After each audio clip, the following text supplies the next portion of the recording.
জয়ের পরে আজকে প্রথম শুরু করলেন বিজয় মিছিল। হ্যাঁ, প্রথম আজকেই বিজয় মিছিল শুরু হলো। আসলাম অংশগ্রহণ করতে আর কি। এখানে মন্ডল সভাপতিরা আয়োজন করেছেন, আমি অংশগ্রহণ করতে এসেছি। কোথা থেকে কোথায় যাবে আজকের এই মিছিল? এটা আমি ঠিক এখানকার জানি না, আমি বলতে পারবো না, মন্ডল সভাপতিরা বলতে পারেন। বলো না, এখান থেকে উচ্ছ্বাস এবং আবেগ কেমন দেখছেন মানুষের স্বতঃস্ফূর্ততা? উচ্ছ্বাস আবেগ যত দেখছি তত আমার ভয় লাগছে যে আমাকে এনারা বিশ্বাস করেছেন, ভরসা করেছেন, আমি সেইটা পালন করতে পারবো তো? এই উচ্ছ্বাস আবেগটা তো এমনি থেকে আসছে না, একটা বিশ্বাস থেকে, ভরসা থেকে আসছে। তো এটা আমি পালন করতে পারবো তো? আমাকে পালন করতেই হবে। এমএলএ হিসেবে জয়ের পর প্রথম এবারের জন্য কি করবেন? এখানে অনেক কাজ কি করবেন, কর্মসংস্থান থেকে শুরু করে রাস্তাঘাট, আলো, জল, রেল, এগুলো অনেক কাজ আছে, অনেক কাজ। রেলটা একটা অনেকটা বড় সমস্যা, এখানে জমি জটের জন্য এখনো আসেনি আমাদের পাট পর্যন্ত। আপনার কি কর্মসূচি হবে তা নিয়ে? আমি শুক্রবার পর্যন্ত সাংগঠনিক কাজে ব্যস্ত থাকবো।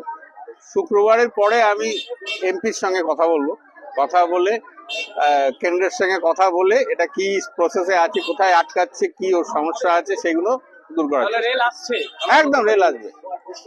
বার্তা কি দেবেন? আপনি প্রথম থেকেই একটা শান্তির বার্তা দিয়েছিলেন, এলাকায় কি বলবেন? আমি আবারও বলছি, হ্যাঁ, আমাদের কার্যকর্তারা, বিজেপির কার্যকর্তারা দীর্ঘদিন ধরে অত্যাচারিত হয়ে আসছেন, 15-16 বছর ধরে অত্যাচার, তাদের উপর বিভিন্ন ভাবে অত্যাচার হয়ে আসছেন।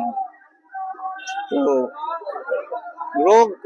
রাগ ক্ষোভ থাকা স্বাভাবিক, কিন্তু সেটা ভুলে গিয়ে আমাদেরকে প্রমাণ করতে হবে আমরা তৃণমূল নই।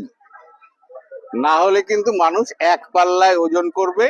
আমাদের বিজেপি যে একটা দায়িত্ব সম্পন্ন দল, একটা সাংস্কৃতিক সুস্থ শান্তি শৃঙ্খলার দল, সেটা কিন্তু প্রমাণ করার দায়িত্ব আমাদেরই কর্মীদের। তো আমাদের কর্মীরা এটা কিছু করছেন না। আমাদের কর্মীরা একটু আধটু ঘটেছিল টুকটাক, কিন্তু পরবর্তীকালে যেটা হয়েছে, পরবর্তীকালে মানে সেই দিনই দুপুর 12টার পরে তৃণমূলের দুষ্কৃতীরা সব বিজেপি হয়ে গেছে, স্বঘোষিত বিজেপি। কারোর সঙ্গে বিজেপির কেউ ওদেরকে নেয় নাই।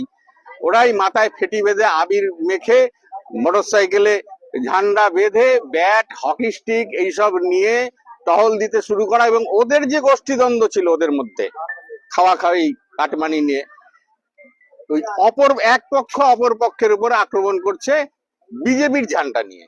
এটা একটা সমস্যা হয়ে দাঁড়িয়েছিল। যাই হোক, আমাদেরকে অত্যন্ত সহযোগিতা করেছেন, তাদের সহযোগিতায় আমরা আবার ফিরে এসেছি। একটু যেটুকু ঘটেছিল। দীর্ঘদিন একটা অভিযোগ ছিল